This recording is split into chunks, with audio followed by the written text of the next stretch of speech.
Hello friends, welcome to ILe classes, the school of competitive exams. ಇವತ್ತಿನ ದಿನಾಂಕ 15 March 2022. ಈ ದಿನದ ಪ್ರಮುಖವಾದ ಕರೆಂಟ್ ಅಫೇರ್ಸ್ ಟಾಪಿಕ್ಗಳನ್ನು ಡಿಸ್ಕಸ್ ಮಾಡೋಣ. ಡಿಸ್ಕಷನ್ ಸ್ಟಾರ್ಟ್ ಮಾಡೋದಕ್ಕಿಂತ ಮುಂಚೆ ನಮ್ಮ ಟೆಲಿಗ್ರಾಮ್ ಚಾನಲ್ ಬಗ್ಗೆ ಒಂದು ಸಣ್ಣ ಇನ್ಫಾರ್ಮೇಷನ್. ನಮ್ಮ ಐಲೆ ಕ್ಲಾಸಸ್ನಿಂದ ಸಿಗುವ ಎಲ್ಲ PDF-ಗಳು ಅಂತಂದರೆ ಸ್ಟಡಿ ಮಟೀರಿಯಲ್ಗಳು ನಮ್ಮ telegram channel ILe classes integral learning arena official telegram ಚಾನಲ್ನಲ್ಲಿ ಅವೈಲೇಬಲ್ ಆಗಿರುತ್ತೆ.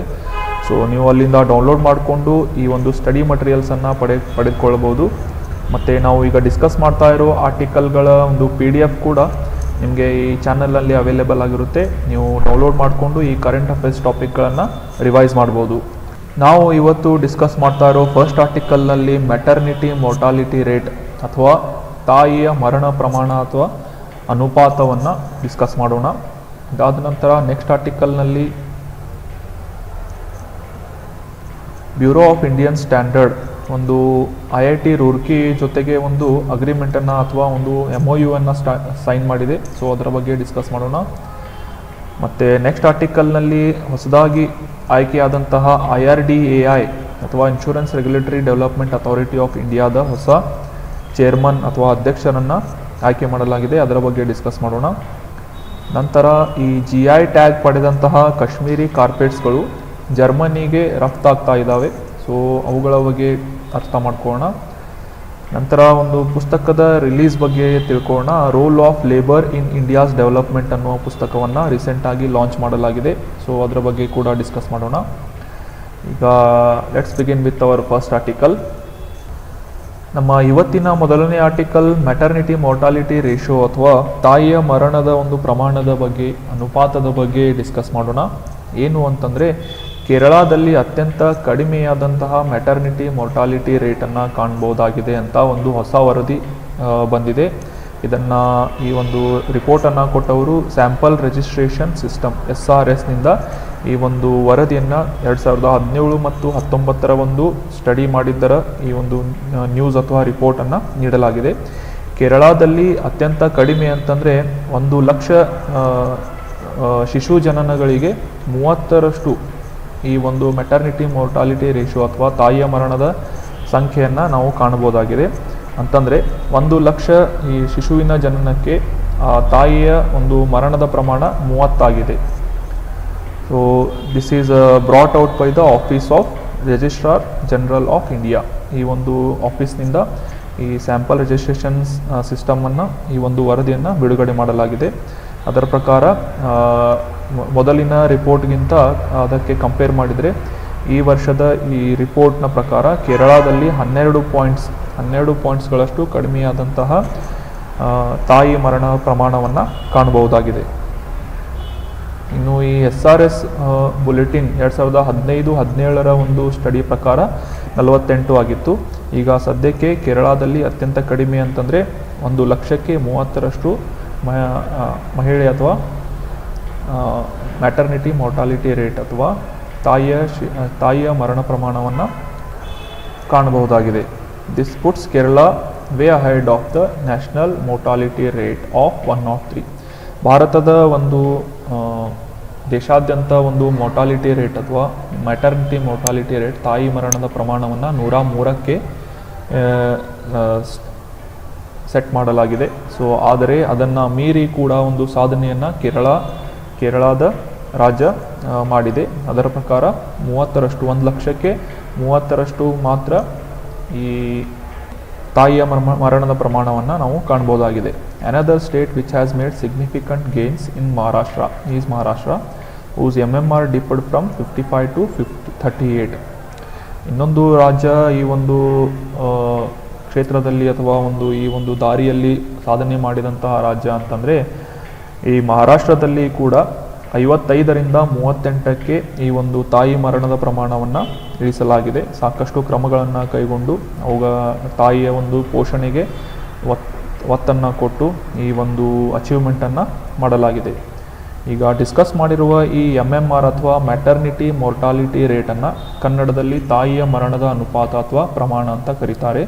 ಸೊ ಇದರ ಪ್ರಕಾರ ಇದನ್ನು ಡಿಫಿನೇಷನ್ ಅಥವಾ ವ್ಯಾಖ್ಯಾನಿಸಬಹುದಾದರೆ, ನಿರ್ದಿಷ್ಟ ಅವಧಿಯಲ್ಲಿ 1 ಲಕ್ಷ ಜೀವಂತ ಶಿಶು ಜನನಗಳಿಗೆ ಸಂಭವಿಸುವ ತಾಯಿಯಂದಿರ ಸಾವಿನ ಸಂಖ್ಯೆ 1,00,000ಕ್ಕೆ ಎಷ್ಟು ಜನ ತಾಯಂದಿರು ಶಿಶುವಿನ ಜನನದ ಸಮಯದಲ್ಲಿ ಮರಣ ಹೊಂತಾರೆ ಅನ್ನುವ ಒಂದು ಕ್ಯಾಲ್ಕುಲೇಷನ್ ಅಥವಾ ಒಂದು ಲೆಕ್ಕವನ್ನು ಈ ಒಂದು ತಾಯಿ ಮರಣದ ಪ್ರಮಾಣ ನೀಡುತ್ತೆ. So that was all about MMR. Recently Kerala ರಾಜ್ಯ ಏನಿದೆ ಈ ಒಂದು ಕ್ಷೇತ್ರದಲ್ಲಿ ಅತ್ಯಂತ ಹೆಚ್ಚಿನ ಒಂದು ಸಾಧನೆಯನ್ನು ಮಾಡಿದೆ. ಭಾರತದಲ್ಲಿ ಯಾವುದೇ ಉಪಕರಣಗಳನ್ನು ಅಥವಾ ಯಾವುದೇ ಒಂದು ಪರಿಮಾಣವನ್ನು ಸ್ಟ್ಯಾಂಡರ್ಡೈಸ್ ಮಾಡಲು ಬ್ಯೂರೋ ಆಫ್ ಇಂಡಿಯನ್ ಸ್ಟ್ಯಾಂಡರ್ಡ್ ಸಂಸ್ಥೆ ಈ ಒಂದು ನಿಟ್ಟಿನಲ್ಲಿ ಕೆಲಸ ಮಾಡುತ್ತೆ. ಸದ್ಯಕ್ಕೆ ಈ ಒಂದು ಸ್ಟ್ಯಾಂಡರ್ಡೈಸೇಷನ್ ಅಥವಾ ಪರಿಮಾಣೀಕರಣ ಮಾಡುವ ಒಂದು ಸಂಸ್ಥೆಯಿಂದ BISನಿಂದ ರೂರ್ಕಿ IIT ರೂರ್ಕಿಯಿಂದ ಒಂದು ಮೆಮೊರಂಡಮ್ ಆಫ್ ಅಂಡರ್ಸ್ಟ್ಯಾಂಡಿಂಗ್ನ ಸಹಿ ಮಾಡಿದೆ. ಈ ಒಂದು IIT ರೂರ್ಕಿಯಿಂದ ಸಾಕಷ್ಟು ಟೆಕ್ನಾಲಜಿಗಳ ಒಂದು ಅಪ್ಲಿಕೇಶನನ್ನು ಬಳಸಿಕೊಂಡು ಈ ಗವರ್ನೆನ್ಸ್ ಅಥವಾ ಈ ಆಡಳಿತದ ಒಂದು ಕ್ಷೇತ್ರದಲ್ಲಿ ಅಭಿವೃದ್ಧಿ ಸಾಧಿಸುವಂತೆ ಸ್ಟ್ಯಾಂಡರ್ಡೈಸೇಷನನ್ನು ಇನ್ನೂ ಹೆಚ್ಚಿನ ಎಫಿಷಿಯೆಂಟಾಗಿ ಮಾಡುವಂತಹ ಒಂದು ದೃಷ್ಟಿಯಲ್ಲಿ BIS ಈ ಒಂದು ಸ್ಟೆಪ್ಪನ್ನು ತೆಗೆದುಕೊಂಡಿದೆ. This would be the first time BIS created a standardisation chair. ಇದು ಮೊದಲನೇ ಬಾರಿಗೆ ಒಂದು ಸ್ಟ್ಯಾಂಡರ್ಡೈಸೇಷನ್ ಚೇರ್ ಅಥವಾ ಒಂದು ಕಮಿಟಿಯನ್ನು ಫಾರ್ಮ್ ಮಾಡಿ ಈ ಒಂದು ಪರಿಮಾಣೀಕರಣ ಅಥವಾ ಪ್ರಮಾಣೀಕರಣ ಮಾಡುವ ಮತ್ತು ಸ್ಟ್ಯಾಂಡರ್ಡೈಸೇಷನ್ ಮಾಡುವ ಒಂದು ಅಸೆಸ್ಮೆಂಟನ್ನು ಈ ಒಂದು ಚೇರ್ ಕಮಿಟಿ ಮಾಡಲಿದೆ.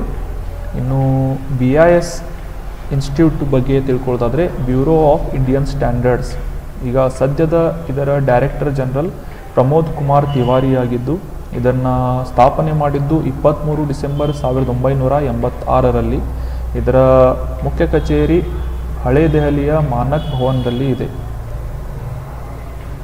ನಮ್ಮ ನೆಕ್ಸ್ಟ್ ಆರ್ಟಿಕಲ್ IRDAI ಈ insurance regulatory development authority of India ಈ ಒಂದು ವಿಮಾ ಸೇವೆಯನ್ನು ಒದಗಿಸುವ ಕ್ಷೇತ್ರದಲ್ಲಿ ಅದನ್ನು ಕಂಟ್ರೋಲ್ ಮಾಡುವಂತಹ ಸಂಸ್ಥೆಯಾದಂತಹ IRDAಯ ಹೊಸ ಚೇರ್ಮನ್ ಅಥವಾ ಹೊಸ ಅಧ್ಯಕ್ಷರನ್ನು ದೇವಶೀಶ್ ಪಾಂಡಾ ಈ ಆಫೀಸರನ್ನು ನೇಮಕ ಮಾಡಲಾಗಿದೆ. Is a farmer financial services secretary. ಇವರು ಮೊದಲಿನ ಒಂದು ಹಣಕಾಸಿನ ಸೇವೆಗಳ ಒಂದು ಸೆಕ್ರೆಟರಿ ಆಗಿದ್ದರು. ಅದಾದ ನಂತರ ಸದ್ಯಕ್ಕೆ ಇವರನ್ನು IRDAIನ ಮುಖ್ಯಸ್ಥರನ್ನಾಗಿ ಅಥವಾ ಅಧ್ಯಕ್ಷರನ್ನಾಗಿ ಆಯ್ಕೆ ಮಾಡಲಾಗಿದೆ. ಮೇ 2021ರಲ್ಲಿ ಈ ಒಂದು ಅಧ್ಯಕ್ಷರ ಸ್ಥಾನವನ್ನು ವೆಕೇಟ್ ಮಾಡಲಾಗಿತ್ತು. ಇದಕ್ಕಿಂತ ಮುಂಚೆ ಈ ಒಂದು IRDAIನ ಅಧ್ಯಕ್ಷರಾಗಿದ್ದವರು ಸುಭಾಷ್ ಚಂದ್ರ ಕುಂತಿಯಾ ಅಂತ. ಈ ದೇವಶೀಶ್ ಪಾಂಡಾ ಅವರು 1987ರ IAS ಆಫೀಸರ್ ಆಗಿದ್ದು ಆ ಬ್ಯಾಚ್ನ IAS ಆಫೀಸರ್ ಆಗಿದ್ದು ಉತ್ತರ ಪ್ರದೇಶದ ಕ್ಯಾಡರ್ನಲ್ಲಿ ರಿಟೈರ್ಮೆಂಟ್ ಹೊಂದಿ ಫೈನಾನ್ಷಿಯಲ್ ಸರ್ವಿಸ್ ಸೆಕ್ರೆಟರಿಯಾಗಿ ಕೂಡ ಕೆಲಸ ಮಾಡಿದ್ದಾರೆ. In January this year after 2 years stint 2 ವರ್ಷಗಳ ಕಾಲ ಈ ಒಂದು ಸೆಕ್ರೆಟರಿಯಾಗಿ ಕೂಡ ಇವರು ಕೆಲಸ ಮಾಡಿದ್ದಾರೆ. The appointments committee cabinet has approved Panda's appointment as a chairperson of insurance regulatory initially for a period of 3 years from the assumption of charge. ಈ ಒಂದು ಮುಂದಿನ 3 ವರ್ಷಗಳ ಕಾಲ ಈ ಒಂದು ದೇವಶೀಶ್ ಪಾಂಡಾ ಅವರನ್ನು ಈ ಒಂದು ಅಧ್ಯಕ್ಷ ಸ್ಥಾನಕ್ಕೆ ಆಯ್ಕೆ ಮಾಡಲಾಗಿದೆ. The appointment of IRDAI chairman comes nearly 9 months after the vacancy was. ಆಗಲೇ ತಿಳಿಸಿದ ಹಾಗೆ ಸುಭಾಷ್ ಚಂದ್ರ ಕುಂತಿಯಾ ಅವರ ಒಂದು ರಿಟೈರ್ಮೆಂಟ್ ಆದ ನಂತರ ಸುಮಾರು 9 ತಿಂಗಳ ಕಾಲ ಈ ಒಂದು ಅಧ್ಯಕ್ಷರ ಸ್ಥಾನವನ್ನು ಖಾಲಿ ಇಡಲಾಗಿತ್ತು. ಈಗ ಸದ್ಯಕ್ಕೆ ದೇವಶೀಶ್ ಪಾಂಡಾ ಅವರು ಈ ಒಂದು ಅಧ್ಯಕ್ಷರ ಸ್ಥಾನವನ್ನು IRDAIನ ಅಧ್ಯಕ್ಷರ ಸ್ಥಾನವನ್ನು ತುಂಬಿದ್ದಾರೆ. ಇನ್ನು IRDAI ಬಗ್ಗೆ ತಿಳ್ಕೊಳ್ಳೋದಾದರೆ 1999ರಲ್ಲಿ ಇದರ ಸ್ಥಾಪನೆಯಾಗಿತ್ತು ಮತ್ತು ಇದರ ಮುಖ್ಯ ಕಚೇರಿ ಹೈದರಾಬಾದ್ನಲ್ಲಿದೆ. ನೆನಪಿಟ್ಕೊಳ್ಳಿ, ಈ IRDAIನ ಮುಖ್ಯ ಕಚೇರಿ ಹೈದರಾಬಾದ್ನಲ್ಲಿದೆ. ಇಲ್ಲಿ ಈ ಒಂದು ಆರ್ಟಿಕಲ್ ಅಥವಾ ಈ ಒಂದು ಟಾಪಿಕ್ಗೆ ಕನೆಕ್ಟ್ ಆಗಿರುವಂತಹ ಒಂದು ಕ್ವಶನನ್ನು ನಾವು ಸಾಲ್ವ್ ಮಾಡೋಣ. ಭಾರತದಲ್ಲಿ ವಿಮಾ ಸೇವೆಗಳನ್ನು ಯಾರು ನಿಯಂತ್ರಿಸುತ್ತಾರೆ? ಭಾರತದಲ್ಲಿ ವಿಮಾ ಸೇವೆಗಳನ್ನು ಅಥವಾ ಇನ್ಶೂರೆನ್ಸ್ ಸರ್ವೀಸಸ್ಗಳನ್ನು ಯಾವ ಒಂದು ಸಂಸ್ಥೆ ನಿಯಂತ್ರಿಸುತ್ತದೆ ಅಂತ ಕ್ವಶನ್ ಇದೆ. ಅದರ ಉತ್ತರ ನಾವೀಗ ಡಿಸ್ಕಸ್ ಮಾಡಿರೋ ಸಂಸ್ಥೆ ಅದು IRDAI insurance regulatory and development authority of India. ನೆನಪಿಟ್ಕೊಳ್ಳಿ, IRDAI ಭಾರತದ ವಿಮಾ ಸೇವೆಗಳನ್ನು ನಿಯಂತ್ರಿಸುವ ಒಂದು ಸಂಸ್ಥೆಯಾಗಿದೆ. ನಮ್ಮ ಮುಂದಿನ ಆರ್ಟಿಕಲ್ GI ಟ್ಯಾಗ್ ಪಡೆದಂತಹ ಕಾಶ್ಮೀರಿ ಕಾರ್ಪೆಟ್ಸ್ಗಳು ಜರ್ಮನಿಗೆ ರಫ್ತಾಗುವ ಒಂದು ನ್ಯೂಸ್ ಬಗ್ಗೆ ಇದೆ. ಭಾರತದ ಈ ಕಾಶ್ಮೀರಿ ಕಾರ್ಪೆಟ್ಸ್ಗಳು ಅಥವಾ ರತ್ನಗಂಬಳಿಗಳು ಅಂತ ಕರಿಬೋದು. ಇವುಗಳನ್ನು GI ಟ್ಯಾಗ್ ಆಲ್ರೆಡಿ ಮಾಡಲಾಗಿದ್ದು ಇವುಗಳನ್ನು ಫಸ್ಟ್ ಟೈಮ್ ಭಾರತದಿಂದ ರಫ್ತು ಮಾಡಿ ಜರ್ಮನಿಗೆ ಸಾಗಿಸಲಾಗ್ತಾ ಇದೆ. The government of Jammu Kashmir has launched quick response QR code for its GI tagged Kashmiri carpet to preserve the authenticity and genuineness of hand knotted carpet. ಈ ಒಂದು ಕಾಶ್ಮೀರಿ ಕಾರ್ಪೆಟ್ಸ್ನ ಒಂದು ಪ್ರಮಾಣೀಕರಣ ಮತ್ತು ಅಥೆಂಟಿಸಿಟಿಯನ್ನು ತಿಳಿದುಕೊಳ್ಳಲು QR ಕೋಡ್ಗಳ ಒಂದು ಅಳವಡಿಕೆ ಮಾಡಿ ಈ ಒಂದು ಕಾಶ್ಮೀರಿ ಕಾರ್ಪೆಟ್ಸ್ಗಳನ್ನು ರಫ್ತು ಮಾಡಲಾಗ್ತಾ ಇದೆ.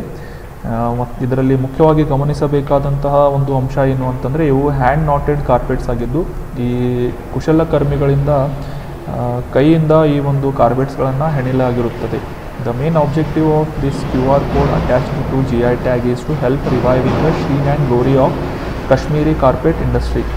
ಈ ಕಾಶ್ಮೀರದಲ್ಲಿ ಸಾಕಷ್ಟು ಪ್ರಬುದ್ಧವಾದಂತಹ ಒಂದು ಕಾರ್ಪೆಟ್ಗಳನ್ನು ಹೆಣೆಯಲಾಗ್ತಾ ಇದ್ದು ಇವುಗಳ ಒಂದು ಗತವೈಭವವನ್ನು ಮತ್ತು ಇವುಗಳ ಒಂದು ಹೊಳಪನ್ನು ಹೆಚ್ಚಿಸುವ ಉದ್ದೇಶದಿಂದ QR ಕೋಡ್ಗಳ ಅಳವಡಿಕೆಯನ್ನು GI ಟ್ಯಾಗ್ ಪಡೆದಂತಹ ಈ ಕಾಶ್ಮೀರಿ ಕಾರ್ಪೆಟ್ಸ್ಗಳಿಗೆ ರತ್ನಗಂಬಳಿಗಳಿಗೆ ನೀಡಲಾಗ್ತಾ ಇದೆ. The QR code will contain relevant information. ಈ QR ಕೋಡ್ ಸ್ಕ್ಯಾನ್ ಮಾಡುವುದರಿಂದ ಈ ಒಂದು ಕಾರ್ಪೆಟ್ನ ಸಾಕಷ್ಟು ಇನ್ಫಾರ್ಮೇಷನ್ಗಳನ್ನು ಒಬ್ಬ ಕಸ್ಟಮರ್ ಪಡೆಯಬಹುದಾಗಿದೆ.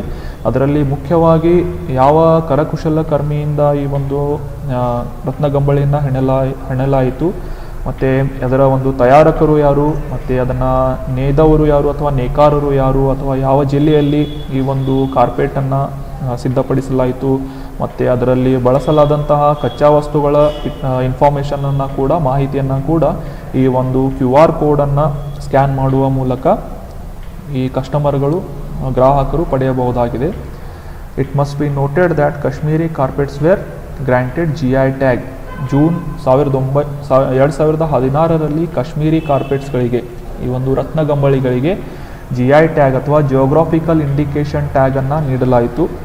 ಈ ಒಂದು department of industry promotion and internal trade ಈ ಒಂದು department ministry of commerce and industry ಅಡಿಯಲ್ಲಿ ಬರುತ್ತೆ, ಈ ಒಂದು ಸಚಿವಾಲಯದ ಅಡಿಯಲ್ಲಿ. ಸೊ GI ಟ್ಯಾಗನ್ನು ಈ ಒಂದು ಡಿಪಾರ್ಟ್ಮೆಂಟ್ನಿಂದ ಯಾವುದೇ ಒಂದು ಉಪಕರಣ ಅಥವಾ ವಸ್ತುವಿಗೆ ನೀಡಲಾಗುತ್ತೆ. The registered carpets were certified from 2022. 2016ರಲ್ಲಿ ಈ ಒಂದು GI ಟ್ಯಾಗನ್ನು ಪಡೆದರೂ ಕೂಡ ಕಾಶ್ಮೀರಿ ಕಾರ್ಪೆಟ್ಸ್ಗಳು ಒಂದು ಪ್ರಮಾಣೀಕರಣವಾದಂತಹ ಒಂದು ಪ್ರಮಾಣ ಪತ್ರವನ್ನು 2022ರಲ್ಲಿ ಇವುಗಳಿಗೆ ನೀಡಲಾಗಿತ್ತು. ಸದ್ಯಕ್ಕೆ ಈ ಒಂದು ಜಮ್ಮು ಕಾಶ್ಮೀರ ನ್ಯೂಸ್ನಲ್ಲಿ ಇದ್ದದ್ದರಿಂದ ಈ ಒಂದು ಮನೋಜ್ ಸಿನ್ಹಾ ಇವರು ಜಮ್ಮು ಆ್ಯಂಡ್ ಕಾಶ್ಮೀರ್ನ ಲೆಫ್ಟಿನೆಂಟ್ ಗವರ್ನರ್ ಆಗಿದ್ದು ಸದ್ಯಕ್ಕೆ ಇದು ಕೇಂದ್ರಾಡಳಿತ ಪ್ರದೇಶವಾಗಿದೆ. ಅದಕ್ಕಾಗಿ ಲೆಫ್ಟಿನೆಂಟ್ ಗವರ್ನರ್ ಮನೋಜ್ ಸಿನ್ಹಾ ಮತ್ತು ಈ ಒಂದು ಯೂನಿಯನ್ ಟೆರಿಟರಿ ಅಥವಾ ಕೇಂದ್ರಾಡಳಿತ ಪ್ರದೇಶವನ್ನು 31 ಅಕ್ಟೋಬರ್ 2019ರಲ್ಲಿ ಸ್ಥಾಪನೆ ಮಾಡಲಾಯಿತು. ಇದಕ್ಕಿಂತ ಮುಂಚೆ ಇದನ್ನು ರಾಜ್ಯ ಅಂತ ಪರಿಗಣಿಸಲಾಗ್ತಾ ಇತ್ತು. ಇನ್ನು ನಮ್ಮ ಮುಂದಿನ ಆರ್ಟಿಕಲ್ ಒಂದು ಪುಸ್ತಕದ ಲಾಂಚ್ ಬಗ್ಗೆ ಇದೆ. Role of labour in India's development ಅಂತ ministry of labour and employment ಈ ಕಾರ್ಮಿಕ ಮತ್ತು ಉದ್ಯಮ ಸಚಿವಾಲಯದಿಂದ ಮತ್ತು ministry of environment forest and climate change Bhupender Yadav has launched this book titled role of labour in India's development. V Giri national labour institute has published the book. ಈ ಒಂದು ಪುಸ್ತಕವನ್ನು ಭೂಪೇಂದ್ರ ಯಾದವ್ ಅವರು ಲಾಂಚ್ ಮಾಡಿದ್ದಾರೆ. ಈ ಪುಸ್ತಕದ ಹೆಸರು role of labour in India's development. ನೆನ್ಪಿಟ್ಕೊಳ್ಳಿ, ಈ ಒಂದು ಪುಸ್ತಕವನ್ನು ಲಾಂಚ್ ಮಾಡಲಾಗಿದೆ ಮಿನಿಸ್ಟ್ರಿ ಆಫ್ ಲೇಬರ್ ಆ್ಯಂಡ್ ಎಂಪ್ಲಾಯ್ಮೆಂಟ್ನಿಂದ ಮತ್ತು ministry of environment and forest climate change. ಈ ಒಂದು ವಿ ಗಿರಿ ನ್ಯಾಷನಲ್ ಲೇಬರ್ ಇನ್ಸ್ಟಿಟ್ಯೂಟ್ನಿಂದ ಈ ಒಂದು ಸಂಸ್ಥೆಯಿಂದ ಈ ಪುಸ್ತಕವನ್ನು ಪಬ್ಲಿಷ್ ಮಾಡಲಾಗಿದೆ. The publishing of the book is a part of the iconic week celebration of Azadi ka Amrit Mahotsav. ಸದ್ಯಕ್ಕೆ ನಮ್ಮ 75ನೇ ವರ್ಷದ ಒಂದು ಸ್ವಾತಂತ್ರ್ಯೋತ್ಸವವನ್ನು ನಾವು ಈ ವರ್ಷ ಆಚರಿಸ್ತಾ ಇದ್ದೇವೆ. ಸೊ ಇದರ ಒಂದು ಐಕಾನಿಕ್ ವೀಕ್ ಅನ್ನುವ ಒಂದು ಸ್ಮರಣಾರ್ಥವಾಗಿ ಈ ಪುಸ್ತಕವನ್ನು ಪಬ್ಲಿಷ್ ಮಾಡಲಾಗಿದೆ. ಈ ಒಂದು ಪುಸ್ತಕದ ಕುರಿತಾಗಿ ತಿಳ್ಕೊಳ್ಳೋದಾದರೆ role of labour in India's development ಈ ಕಾರ್ಮಿಕರ ಒಂದು ಪಾತ್ರವನ್ನು ಭಾರತದ ಒಂದು ಅಭಿವೃದ್ಧಿಯಲ್ಲಿ ಕಾರ್ಮಿಕರ ಪಾತ್ರವನ್ನು ತಿಳಿಸುವ ಈ ಒಂದು ಉದ್ದೇಶದಿಂದ ಈ ಪುಸ್ತಕವನ್ನು 12 ಆರ್ಟಿಕಲ್ಗಳಲ್ಲಿ ಔಟ್ಲೈನ್ ಮಾಡಲಾಗಿದೆ. The contribution of labour in the development journey of India. ಈ ಒಂದು ಭಾರತದ ಒಂದು ಅಭಿವೃದ್ಧಿಯ ಒಂದು ಜರ್ನಿ ಅಥವಾ ಒಂದು ಪ್ರಯಾಣದಲ್ಲಿ ಈ ಕಾರ್ಮಿಕರ ಒಂದು ಕಾಣಿಕೆಯನ್ನು, ಒಂದು ಪಾತ್ರವನ್ನು ಹೈಲೈಟ್ ಮಾಡುವಂತಹ ಕೆಲಸವನ್ನು ಈ ಪುಸ್ತಕ ಮಾಡಲಿದೆ. These articles are written by experts in the field of the book is published by V V Giri national labour institute. ಈ ಒಂದು ಕಾರ್ಮಿಕರ ಕ್ಷೇತ್ರದಲ್ಲಿ ಸ್ಕಾಲರ್ ಆದಂತಹ ಅಥವಾ ಎಕ್ಸ್ಪರ್ಟ್ಗಳ ಒಂದು ಸಹಾಯದಿಂದ ಈ ಆರ್ಟಿಕಲ್ಗಳನ್ನು ಈ ಪುಸ್ತಕದಲ್ಲಿ ಬರೆಯಲಾಗಿದೆ. ಇನ್ನು ಈ V V Giri national labour institute ಬಗ್ಗೆ ತಿಳ್ಕೊಳ್ಳೋದಾದರೆ, ಇದು ಒಂದು ಸ್ವತಂತ್ರವಾದಂತಹ ಅಂಗವಾಗಿದ್ದು ministry of labour and employment, ಈ ಕಾರ್ಮಿಕ ಮತ್ತು ಉದ್ಯೋಗ ಸಚಿವಾಲಯದ ಅಡಿಯಲ್ಲಿ ಈ ಒಂದು V V Giri national labour institute ಬರುತ್ತೆ. ಇದರ ಸ್ಥಾಪನೆ ಮಾಡಿದ್ದು 1974ರಲ್ಲಿ. ಇದರ ಒಂದು ಮುಖ್ಯ ಉದ್ದೇಶ ಏನು ಅಂತಂದರೆ, ಕಾರ್ಮಿಕರ ಕುರಿತಾದಂತಹ ಒಂದು ರಿಸರ್ಚನ್ನು ಕಂಡಕ್ಟ್ ಮಾಡೋದು ಮತ್ತು ಟ್ರೈನಿಂಗ್ ಮತ್ತು ಅವರ ಶಿಕ್ಷಣವನ್ನು ಬಲಪಡಿಸುವುದು ಈ ಒಂದು ಸಂಸ್ಥೆಯ ಮುಖ್ಯ ಉದ್ದೇಶ ಆಗಿದೆ. ಸದ್ಯದ director general of this institute is doctor H Srinivas. ನೆನಪಿಟ್ಕೊಳ್ಳಿ, ಈ the role of labour in India's development ಈ ಪುಸ್ತಕವನ್ನು V V Giri national labour ಇನ್ಸ್ಟಿಟ್ಯೂಟ್ನಿಂದ ಪ್ರಕಟಣೆ ಅಥವಾ ಪ್ರಕಾಶ ಮಾಡಲಾಗಿದೆ. So that was all about today's discussion friends.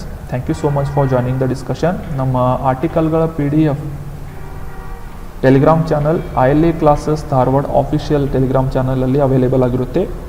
ನೀವು ಅಲ್ಲಿಂದ ಡೌನ್ಲೋಡ್ ಮಾಡಿಕೊಂಡು ಈ ಕರೆಂಟ್ ಅಫೇರ್ಸ್ ಟಾಪಿಕ್ಗಳನ್ನು ರಿವೈಸ್ ಮಾಡ್ಬೋದು. Thank you so much. Have a nice day.